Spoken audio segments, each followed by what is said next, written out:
경주에 가면 최부잣집 고택이 있습니다.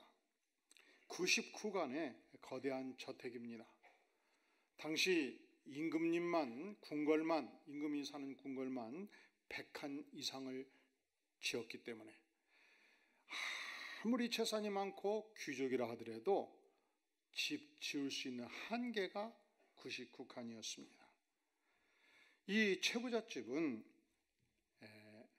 만석, 그러니까 쌀을 80kg짜리 만가마니를 저장할 수 있는 거대한 저장 창고를 보유하고 있었습니다.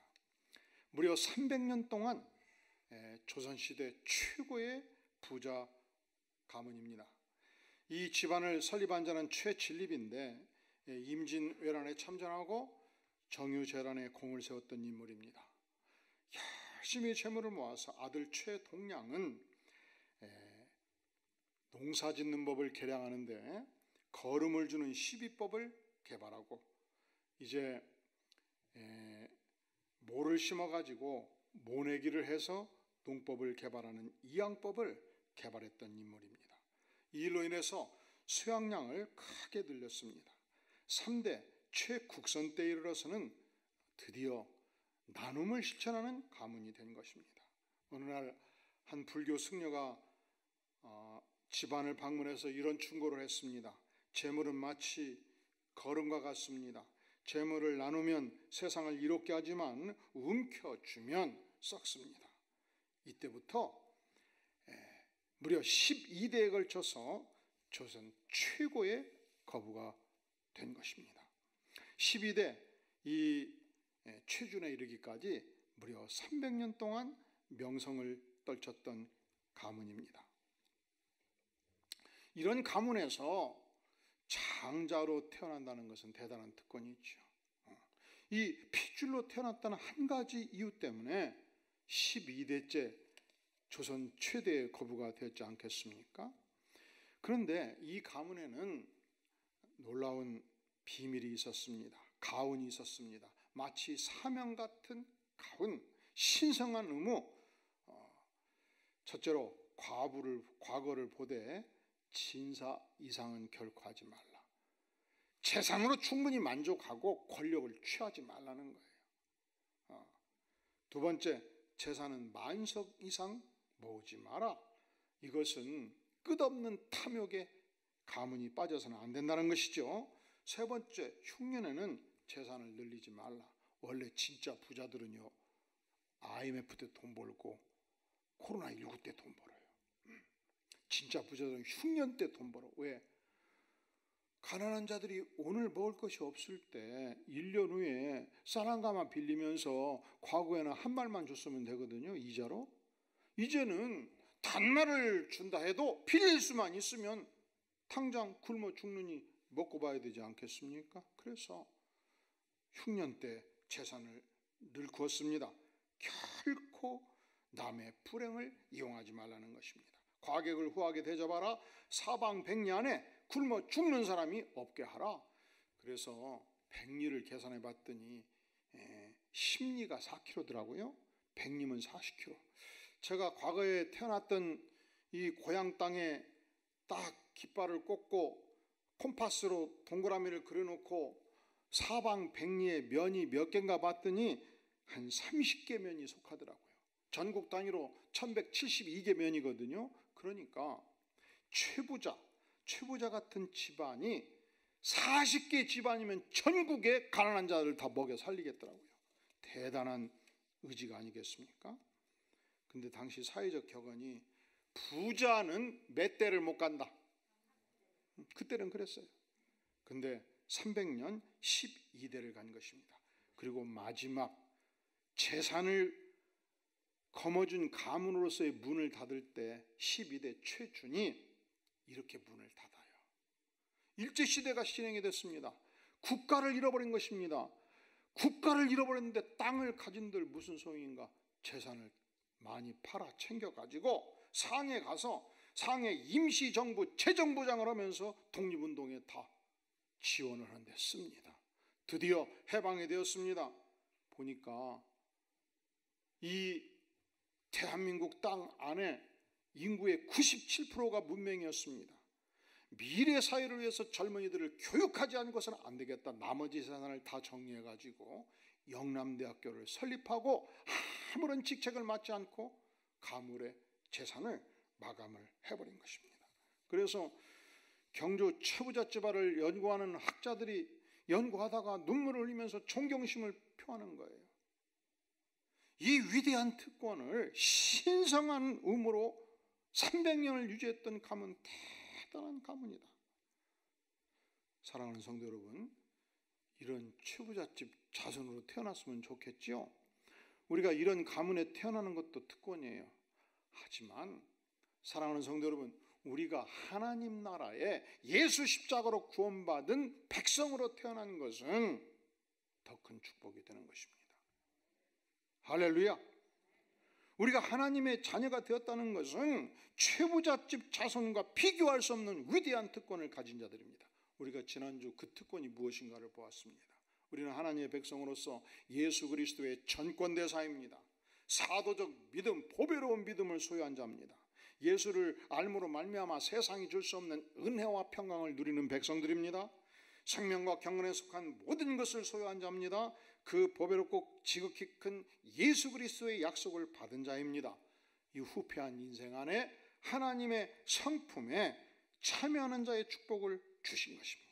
그래서 최부잣댁 자손 되는 것도 축복이지만 그와 비교할 수 없는 하나님 나라의 자손이 얼마나 감사한 일이겠습니까? 그런데 하나님 나라의 자손이 되면 영적인 축복과 영적인 특권을 가진 자로서 사명이 있죠. 영적인 축복과 영적인 사명을 가진 자로서 하나님 나라에 기여해야 되는 하나님의 백성으로서 의무가 있죠. 자, 우리 다 함께 5절부터 7절까지 1장 5절에 7절까지 천천히 한번 읽겠습니다. 시작. 그러므로 너희가 더욱 힘써 너희 믿음의 덕을, 덕의 지식을, 지식의 절제를, 절제의 인내를, 인내의 경건을, 경건의 형제 우애를, 형제 우애의 사랑을 따라. 너희가 하나님의 백성이 되었으면, 하나님의 백성의 특권과 축복을 누렸으면, 그러므로 너희가 어떻게 하라고요? 너희가 어떻게 하라고요? 더욱 힘써라. 예수 믿고 축복을 누렸으니 적당히 살자 아니라는 거예요. 예수 믿고 축복을 누렸으니 이제 그러므로 너희가 더욱 힘써야 된다는 거예요. 10절. 그러므로 형제들아 더욱 힘써. 우리가 하나님을 믿고 따를 때 전력 투구해서 더욱 힘써서 해야 될 일이 있는데, 믿음의 축복 위에 7가지 덕목을 함양하는데 전력 투구하라, 그렇게 말씀을 하시는 것입니다. 그러면 우리가 믿음 위에 건설해야 될 7가지 덕목이 무엇입니까? 첫째는 덕을 함양하라고 말씀합니다. 이 덕은 동양적인 미덕과 좀 달라요. 이 동양권에서는 양보하는 삶을 살면 덕이 있다 그러죠. 질서를 존중하는 삶을 살면 덕이 있다 말합니다. 이 동양적인 미덕은 관계의 덕을 말하죠. 그런데 그 시대 히브리인들은 덕이 무엇이냐? 사물의 존재 목적대로 쓰임받는 것을 덕이라고 말합니다. 우리는 하나님의 백성입니다. 하나님의 백성으로서 존재 목적이 무엇입니까? 하나님의 영광을 나타내는 것입니다. 잃어버린 영혼을 구원하는 것입니다. 신앙의 성숙을 기하는 것입니다. 그래서 우리가 하나님의 백성으로서 하나님의 영광을 돌리는 삶을 살고 잃어버린 영혼들을 구원하고 신앙의 성숙을 위해서 하나님께 쓰임 받을 때 당신은 참으로 덕이 있는 인생입니다, 이렇게 말하게 되는 것입니다. 신약시대 농부가 들판을 거닙니다.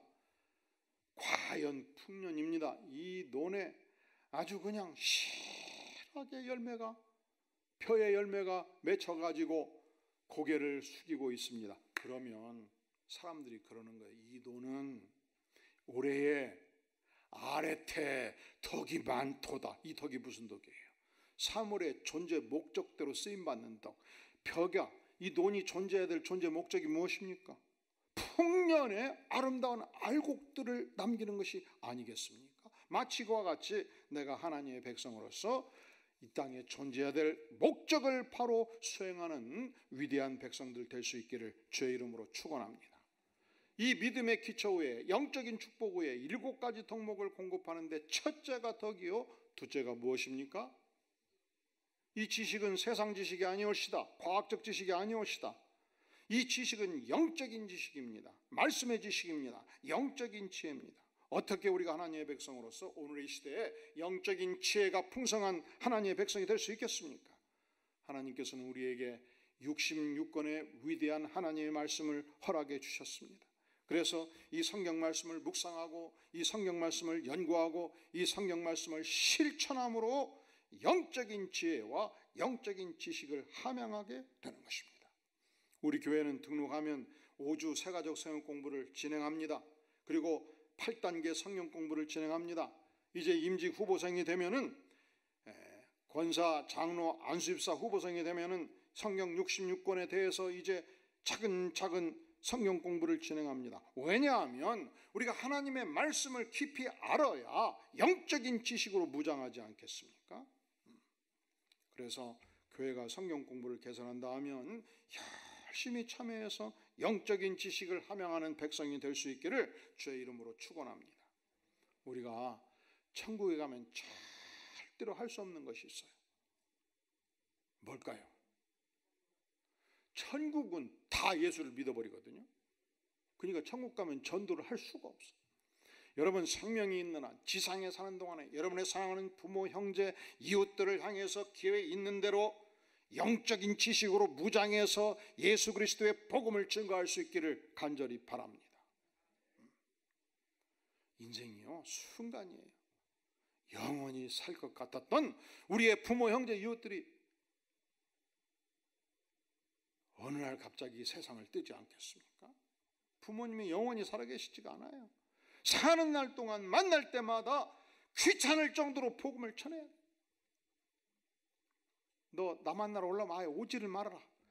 예수 증거하려면 오지를 말아라. 그래도 악착까지 가서 눈물로 증거를 하셔.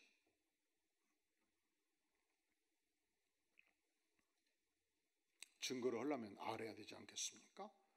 영적인 지식으로 무장해서 증거해야 되지 않겠습니까? 우리가 하나님의 백성으로서 축복을 누리면 신성한 의무가 있어요.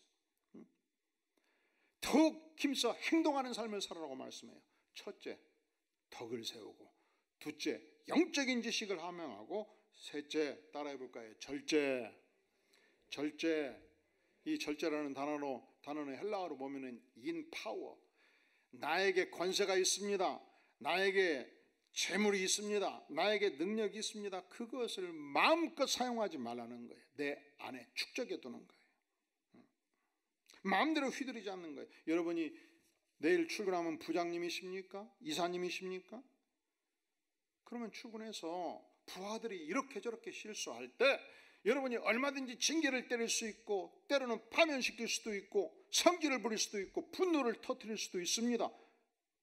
그때에 징계를 때리는 권세를 내 안에 가두어 두고 절제하고 그 부하 직원의 영혼을 살리고 부하 직원의 장래를 살려내는데 힘을 사용하면 이것이 절제의 능력이 아니겠습니까? 네 번째로 인내를 하나님의 백성들이 함양할 것을 말씀합니다. 이 인내라는 단어는 여러분들이 헬라어로 한번 외워두시기를 바라요. 한번 따라해 볼까요? 휘포는 아래에서 언더예요. 모네는 remain, 견디다 뜻이에요. 누군가 아래에서 깊이 견디는 세월을 통해서 하나님은 우리에게 인내를 형성시켜 주십니다. 전능하신 하나님을 믿고 알고 그분 휘하에서 전심을 다하여 견뎌낸 세월이 있을 때 그 심령 안에 인내가 형성이 되지 않겠습니까? 과거에 그런 격언을 많이 사용했어요. 젊어서는 고생을 어떻게 한다? 돈 주고 사서 한다. 자, 이 말 그대로 하면 가끔 이 말 그대로 젊은이들한테 얘기할 때가 있어요.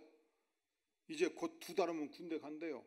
그러면 군대 가서 좀 철저한 상관, 훈련을 쫀쫀하게 시키는 상관, 정신 바짝 차리게 상관 만나서 인물되면 좋겠습니다 하면 그냥 눈을 우아래로 뜨면서 자기를 저주한다고 막 하는데, 사실은 그런 상관 만나는 게 축복이에요. 대학 졸업하고 첫 번째 직장 잡을 때 토시 하나 틀려도 결코 넘어가지 않는, 문서도 철저히 만들고 업무도 철저히 하고, 조금만 잘못하면 막 서류를 던져가면서 당신 말이야 그래가지고 밥 벌어먹고 살겠어 하면서 호통도 치고, 호레이 같은 상관 만나서 한 3년 훈련 받아놓으면 30년 직장생활이 편해요. 그래서 우리 청년들 중에서 드디어 취직했다가 쭉 한번 불러다 놓고 기도해줘. 혹독한 상관 처음 한 3년 만나서 훈련 잘 받고 인생이 열리게 도와주시옵소서 기도하며 눈뜨고 쳐다봐요. 목사님 뭔 기도를 그렇게. 근데 사실은 그렇거든요. 인내는 누군가 밑에서, 우리는 하나님의 백성으로서 하나님 밑에서 견디죠. 근데 문제는 하나님이 눈에 안 뵈기 때문에 훈련이 잘 안 돼요. 그래서 교회에서도 아주 섬세하고 깐깐한 목사님 밑에서 훈련 받는 것이 축복이고, 우리 목회자들도 사실은 저는 열심히 성경을 배우고 가르치는 데는 약간의 은사가 있으나 후배 교육자들을 철저하게 호통치고 훈련하는 데는 은사가 좀 부족해요. 그래서 사역자가 올 때 과거를 보거든요. 그런데 가끔 아주 대한민국에서 호랭이같이 유명한 목사님 밑에서 훈련받은 전도사 시절에 한 3년 5년 보냈던 분들이 오면 저는 얼마나 행복한가 몰라요. 볼 것도 없어. 그분은 하나님께서 그 세월을 통해서 풍성한 인내를 형성시켜 주시기 때문에 그렇습니다. 우리 교회에 과거 오래 계셨던 여전사님 한 분이 계셨습니다. 시어머니를 20년 이상 밥 세 끼 같이 시어머니와 함께 먹으면서 살았던 세월이 있었습니다. 근데 성품이 참 고결해요. 근데 인내심이 참 대단해요. 그런데 보통은 모든 사역자들은 저와 함께 일해도 하나님으로부터 부름받고 하나님께 내게 명하신 사역에 집중하면 1등이거든요. 근데 이분은 첫째로 하나님께 내게 명하신 사역에 집중할 뿐만 아니라 두 번째로 딱 출근해서 그냥 담임 목사 얼굴만 딱 스쳐도 내가 무슨 생각하고 내가 뭘로 마음이 고통이 있고 내 심기가 뭘로 불편하고 뭘로 즐거운지 그냥 꿰뚫어 봐요. 그래서 그분 앞에 서면 내가 투명인간이 돼. 참말로 대단한 분이에요. 어찌 그것이 가능한가. 그래서 제가 그분을 연구해 봤어요. 어떻게 20년 이상 시어머니를 모셨냐. 저녁 찬거리를 준비해서 열심히 준비합니다. 그러면서 내일 아침에 우리 시어머니가 뭘 먹을지를 이미 알아요. 본능으로. 그리고 확인 한번 하거든요. 어머님 내일 아침에 미역국 드시면 좋겠지요? 그러면서 눈빛 보면서 예스 노를 알아요. 그것을 물어서 합니까? 본능으로 알지.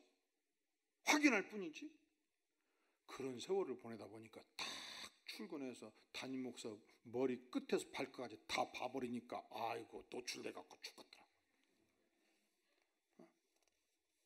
이 기나긴 세월을 통해서 하나님께서 그 전사의 만에 풍성한 인내의 인격을 만들어 주시지 않겠습니까? 어느 시골 동네에 한 여인이 시집을 왔습니다. 시어머니 시아버지를 열심히 섬기고 시댁 식구를 섬기면서 1년을 지내는데 죽을 지경이었습니다.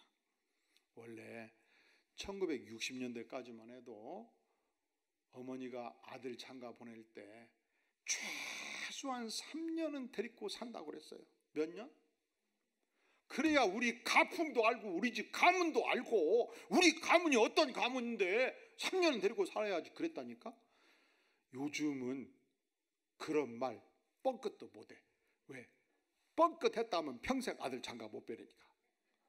그잖아요. 요즘 시대가 100년을 거슬러 올라가면 시집을 여성이 가면요 평생 시댁에서 그냥 살았어요. 시어머니 모시고 시할머니 모시고 평생을 살았어요. 그런데 1년 살아보니까 다 힘든 거예요. 내가 어떻게 평생을 사냐. 그런데 옆집에 3대 가부가 살고 있었습니다. 시할머니, 그리고 시어머니, 그리고 며느리인 나. 이 3대가 살고 있는데 옆집 새댁이 볼 때 보니까 기적 같아요. 어쩌면 오손도손 즐겁게 사는지, 어쩌면 화기애애한지 볼 적마다 하하호호 즐겁게 사는 모습을 보면서 너무 부러웠습니다. 어느 날 밤 새댁이 옆집 시어머니를 만나러 갔습니다. 면담을 요청했습니다. 내가 이만저만해서 1년 동안 시집살이 하는데 죽겠습니다. 어찌해야 되겠습니까? 그랬더니 시할머니가 그러는 거예요. 진짜 그 비결을 알고 싶은가 새댁? 그럼 나를 따라오렴. 뒤뜰에 장독대를 갔습니다. 큰 항아리가 있었습니다. 새댁, 저 항아리 뚜껑을 한번 열어보시게. 보통 큰 항아리는요 뚜껑도 엄청 무거워요. 그런데 뚜껑을 딱 잡아서 올리는데 쑥 올라오는 거예요. 그냥 종이가 꽉 차 있는 거예요. 새댁, 종이 한 장만 꺼내 보시게. 그래서 한 장을 딱 꺼냈더니 이렇게 쓰여 있네 그냥. 새댁, 내 남편 죽고 아들이 사고로 죽고 손자까지 세상 떠버리니 우리 3대 가부가 살면서 얼마나 세상이 막막했던가, 얼마나 절망이 깊었던가, 얼마나 고통이 많았던가. 안 되겠다, 각자 헤어지기로 했는데 아무리 생각해도 내가 저들을 거두지 않으면 어쩌겠는가 해서 다시 불러 모아가지고 우리가 살면서 어려움이 있을 때 예수님 생각하고 예수님께서 십자가 치고 가신 그 고난의 아픔을 생각하고 골방에 들어가서 참을 인자 글씨를 마음이 풀릴 때까지 한번 써보면서, 그래도 우리가 같이 살기가 어려우면 그때 가서 헤어지면 되지 않겠는가 하면서 이 3대 가부가 참을 일자를 쓰기를 시작했는데 요즘은 안 쓴다는 거예요. 하나님이 은혜를 주셔가지고 그러니 새댁도 인내하는 세월을 예수님을 통해서 배울 수 있기를 간절히 바라네. 한국교회 고사 중에 있는 이야기입니다. 우리가 믿음의 축복을 누리면 5번째로 무엇을 공급해야 될 것인가? 경건을 공급하라 말합니다. 경건은 하나님을 전심으로 예배하는 삶입니다. 우리가 영적인 축복을 누리면 하나님을 전심으로 예배하는 삶이 필요하죠. 경건한 삶이 필요하지요. 기독교 역사는 하나님을 목숨 걸고 예배했던 삶의 궤적을 보여주고 있습니다. 예배를 드리기 위해서 목숨을 걸고 순교했던 수많은 순교자들을 배출했던 종교가 기독교입니다. 처음 기독교가 한국 땅에 들어올 때 사실은 유림들이, 유교를 신봉하는 자들이, 한자의 전문가들이 중국의 사신으로 들어가고 중국의 유학을 떠난 자들이 있었습니다. 베이징에서 유학을 하다가 사신으로 갔다가 이 성경을 번역한 한문책자를 읽고 하나님을 증언하는 천주시리를 읽다가 하나님을 만납니다. 창조주를 만납니다. 내 죄를 위해서 십자가에 죽기까지 진 예수 그리스도를 만나고 눈물의 감격을 하나님께 고백하고 신앙 고백을 하고 한반도에 돌아오게 되는 것이죠. 이 유림들이 모여서 하나님을 예배하기 시작했습니다. 그리고서 1791년도 신해 박해, 1801년도 신유 박해, 1839년도 기해 박해, 이 박해들을 통해서 절두단 성지에서 1만 명 이상이 목이 잘리고 순교를 당한 것입니다. 하나님을 경배했다는 이유 때문에 유교 사회에서 유교를 신봉하지 않고 하나님을 경배했다는 이유 때문에, 하나님을 예배했다는 이유 때문에 1만 명 이상이 절두산, 이 절두가 뭐예요?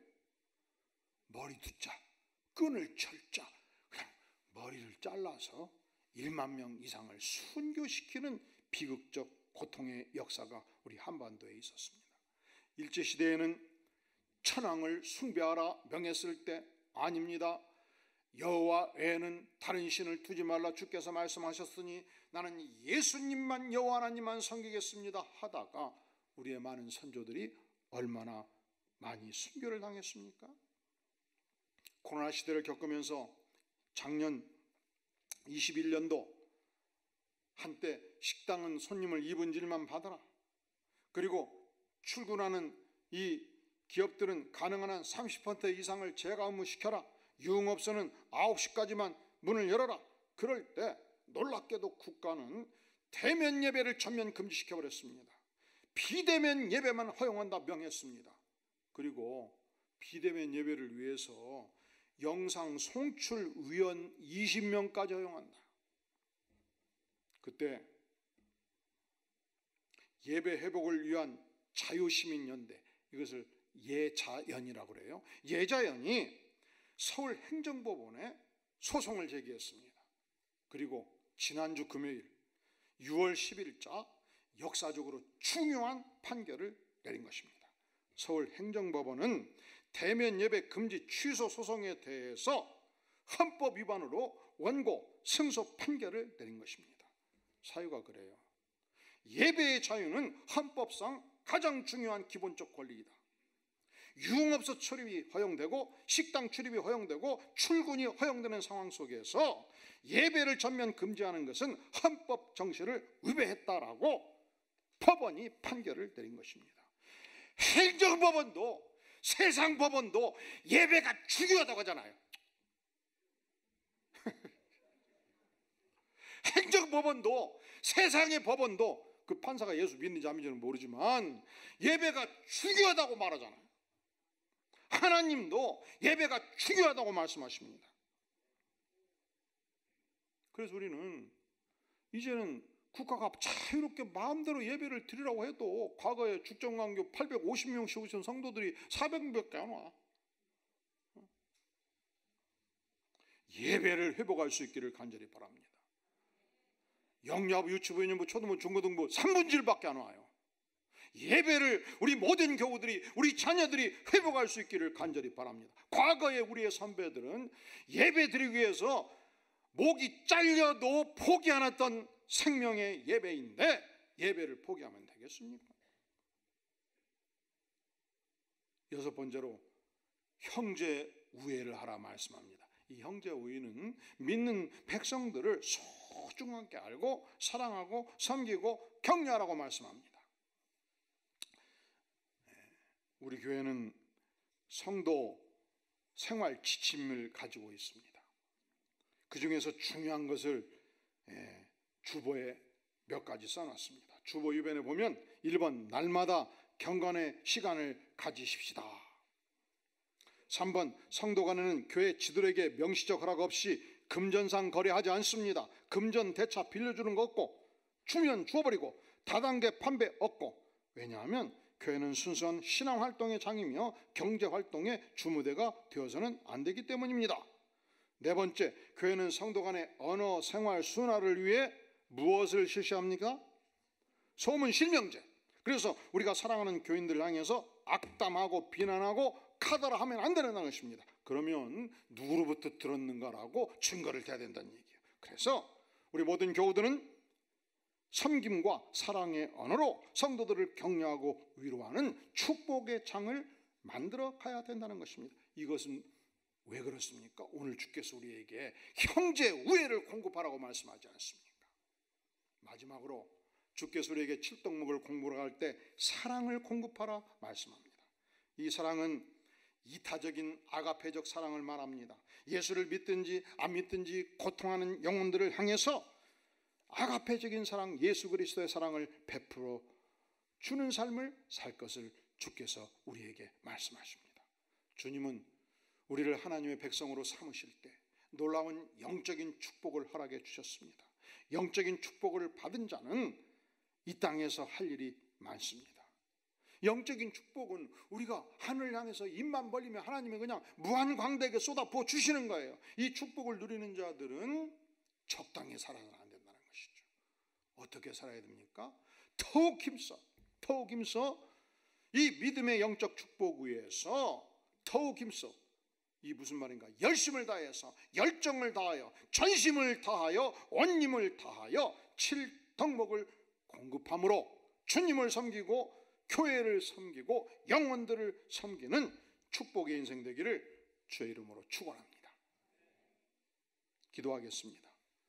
영광의 주님, 허물진 인생 버리지 아니하시고 구원해 주시고 영적인 축복을 주셨사오니 주님, 날마다 더욱 힘써 전심하여 열심을 다하여 주님을 섬기며 교회를 섬기며 영혼들을 섬기며 7덕목을 공급하는 축복의 인생 되도록 성령의 기름 부음을 넘치게 부어 주시옵소서.